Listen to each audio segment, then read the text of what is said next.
Cara nyeleneh Korea Utara mendapatkan uang untuk hidupi warganya. Korea Utara adalah sebuah negara di kawasan Asia Timur. Negara ini meliputi bagian utara semenanjung Korea. Ibu kota dan kota terbesarnya adalah Pyongyang.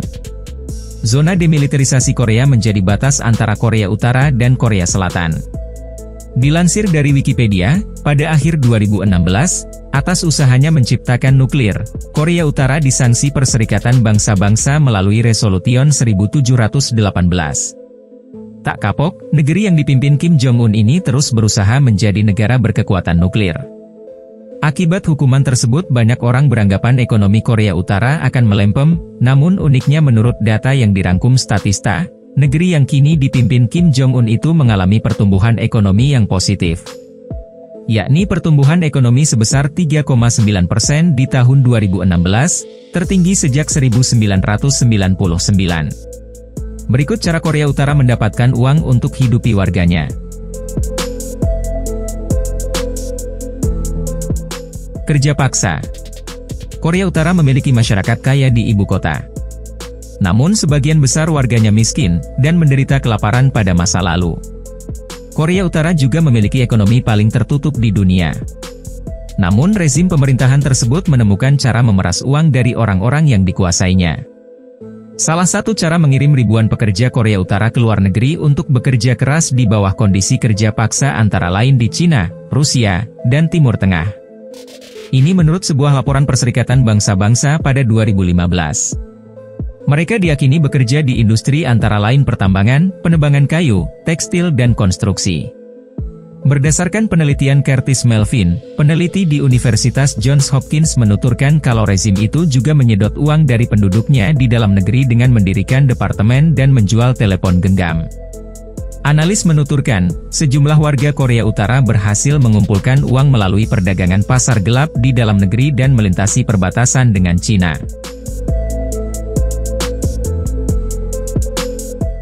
Batu bara. Ini sumber terbesar dari Korea Utara. Diperkirakan jutaan batu bara dijual ke Cina setiap tahun. Ekspor batu bara menyumbang sekitar sepertiga dari ekspor resmi pada 2015.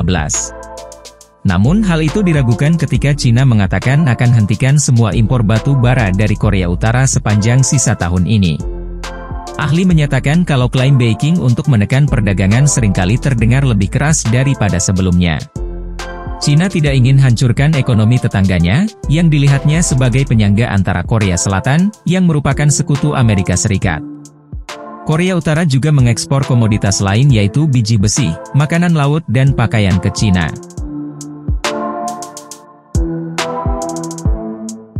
Cyber attack. Sejak awal tahun lalu, aliran pendapatan potensial lainnya Korea Utara datang dari hacker ban. Negara ini sekarang dikaitkan dengan serangan terhadap lembaga keuangan di 18 negara. Itu menurut sebuah laporan baru dari perusahaan keamanan dunia Maya Kaspersky. Sebuah pencurian lewat cyber di Bank Sentral Bangladesh menjadi berita utama pada Maret 2016. Periset Kaspersky mengatakan operasi hacking sama yang ditelusuri ke Korea Utara, dan juga digunakan ke negara lainnya antara lain Costa Rica, Polandia dan Nigeria. Ini salah satu cara yang dilakukan Korea Utara untuk menghasilkan uang termasuk perdagangan senjata dan obat terlarang. Menurut laporan Reuters, Korea Utara diperkirakan memperoleh uang senilai $2 miliar atas usahanya melakukan serangan siber, misalnya dengan mencuri uang dari bank atau institusi atau perusahaan uang kripto, dari 17 negara dunia. Uang yang sukses dikumpulkan itu, salah satunya, digunakan untuk membiayai penciptaan nuklir atau ICBM alias Intercontinental Ballistic Missile. Kelompok peretas ini bukan sembarang yang dapat kita remehkan.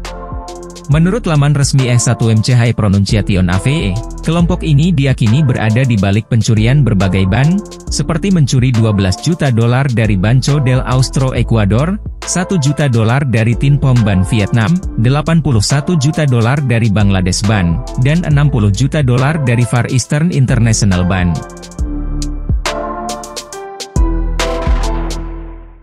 Penjualan senjata.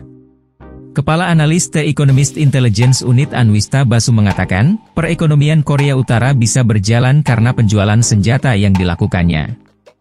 Ia juga menggarisbawahi kesepakatan ekspor yang dilakukan negara komunis ini dengan beberapa negara Afrika. Beberapa analis politik berspekulasi, negara di bawah pimpinan Kim Jong-un ini memiliki kesepakatan kerja sama khusus dengan Iran tentang pengembangan senjata nuklir.